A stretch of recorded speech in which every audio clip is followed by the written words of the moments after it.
character in this tale is represented by a different instrument of the band. Peter by the woodwinds.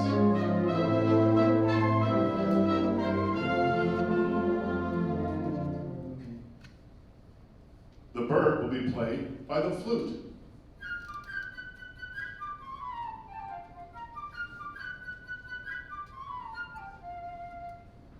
Here's the duck, played by the violin.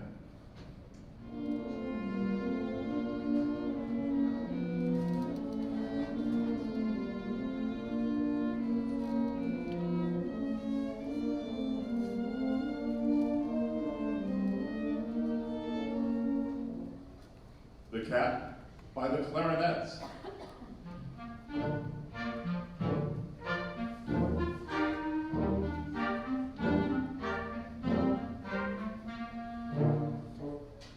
The bassoons will represent grandfather.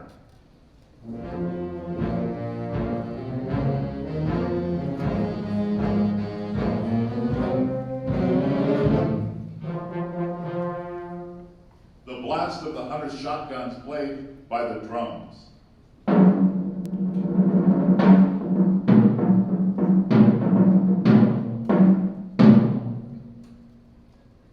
The wolf by the French horns.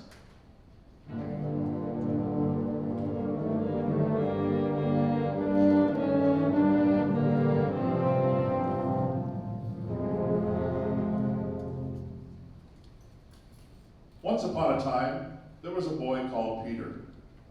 He and his grandfather lived in a cottage with a garden surrounded by a high stone wall.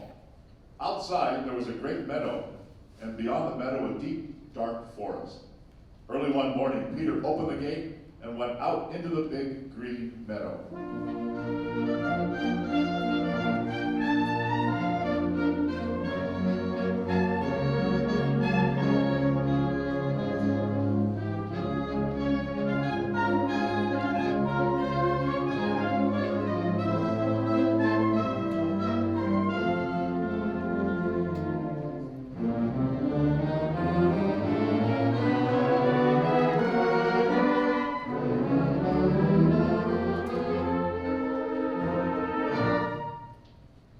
Of a big tree sat a little bird, Peter's friend.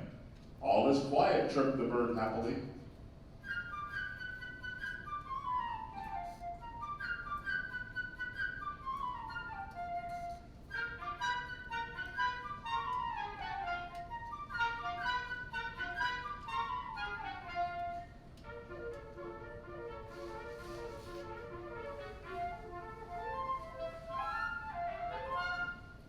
Soon a duck came waddling around.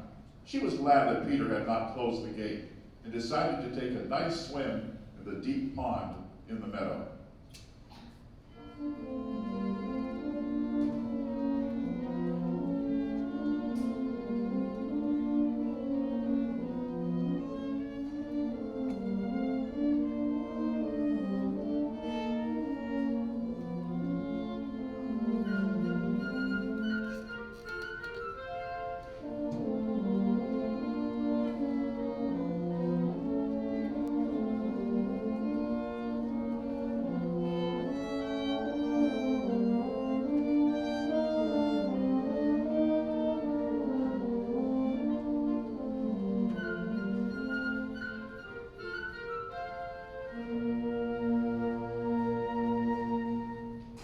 Seeing the duck, the little bird flew down upon the grass, settled next to the duck and shrugged his shoulders. "What kind of bird are you if you can't fly?" said the bird. To the duck replied, "What kind of bird are you if you can't swim?" and dived into the pond. They argued and argued, the duck swimming in the pond, the little bird hopping along the shore.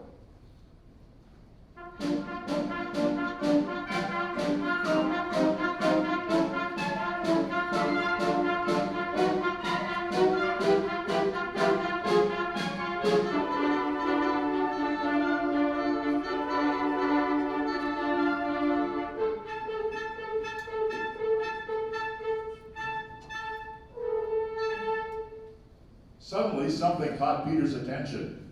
He noticed a cat crawling through the grass. The cat thought, The bird is busy arguing. I'll just grab it. Quietly she crept toward him on velvet paws.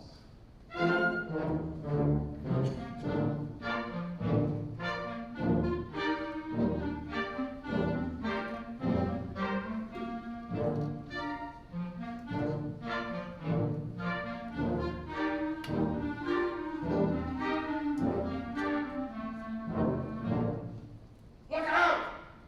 Shouted Peter, and the bird flew immediately up into the tree while the duck quacked angrily at the cat from the middle of the pond.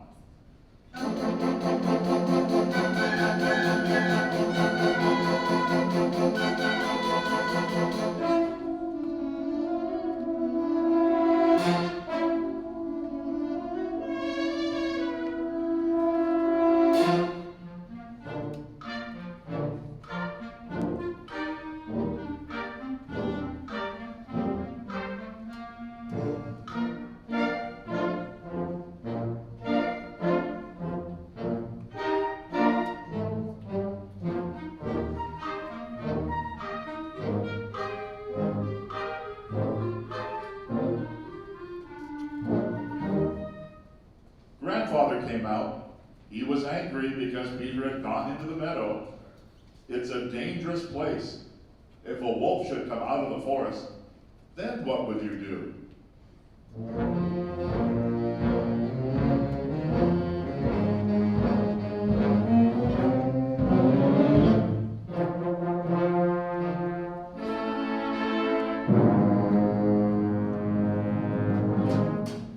Peter paid no attention to his grandfather's words. Boys like Peter are not afraid of wolves. But grandfather took Peter by the hand, led him home, and locked the gate. No sooner had Peter and his grandfather gone than a big, gray wolf came out of the forest.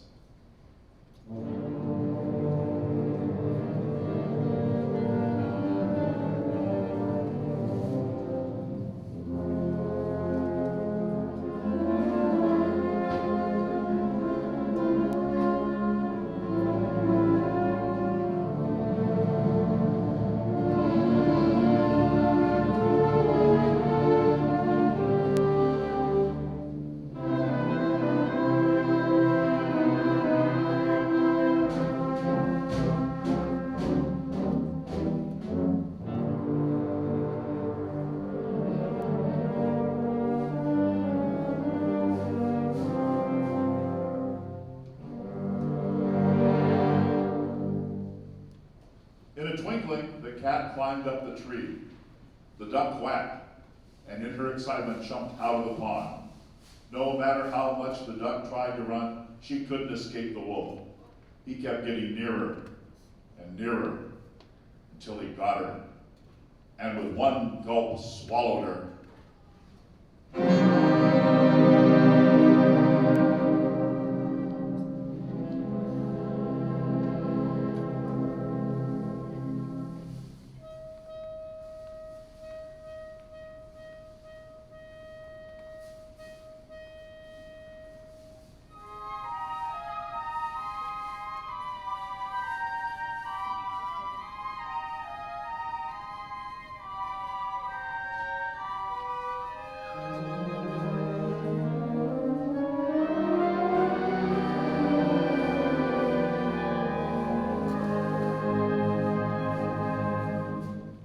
And now this is how things stood. The cat was sitting on one branch of the big tree, the bird on another, not too close to the cat.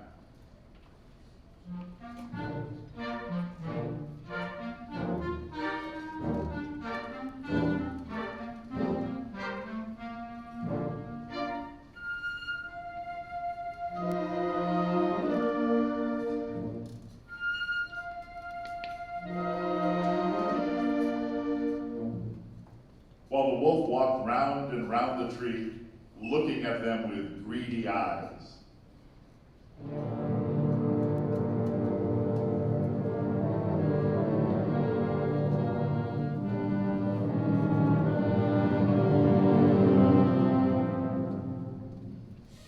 In the meantime, Peter, without the slightest fear, stood behind the closed gate watching all that was going on.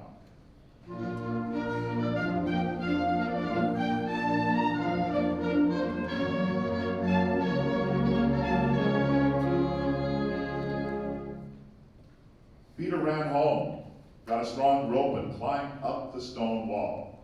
One of the branches of the tree around which the wolf was walking stretched out over the wall. Grabbing hold of the branch, Peter climbed over onto the tree. Peter said to the bird, "Fly down and circle around the wolf's head. Only take care he doesn't catch you." The bird almost touched the wolf's head with his wings, while the wolf snapped angrily at him from this side and that. How the bird did worry the wolf, how he wanted to catch him. But the bird was too clever, and the wolf simply couldn't do anything about it. Meanwhile, Peter made a lasso and, carefully letting it down, caught the wolf by the tail and pulled with all his might.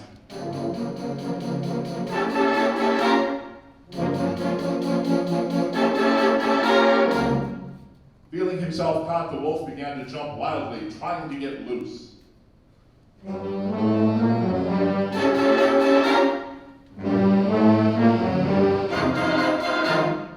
But Peter had tied the other end of the rope to the tree, so the wolf's jumping only made the rope around his tail even tighter.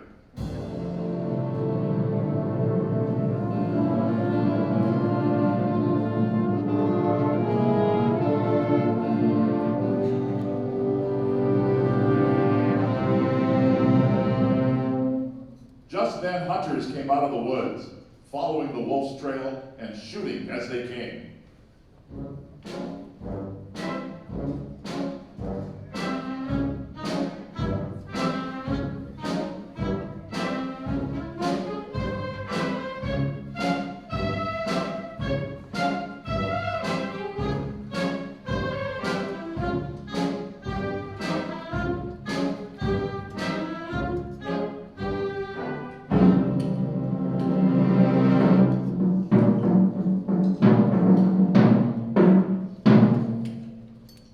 But Peter, sitting in the tree, shouted, "Don't shoot! The bird and I have caught the wolf. Now help us take him to the zoo." And now imagine the triumphant procession. Peter at the head, after him the hunters leading the wolf, and winding up the procession, grandfather and the cat. Above them flew the bird, chirping merrily. "My, what brave fellows we are," Peter said. "Peter and I, look what we have caught."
And if you would listen very carefully, you could hear the duck quacking inside the wolf, because in his haste, the wolf had swallowed her alive.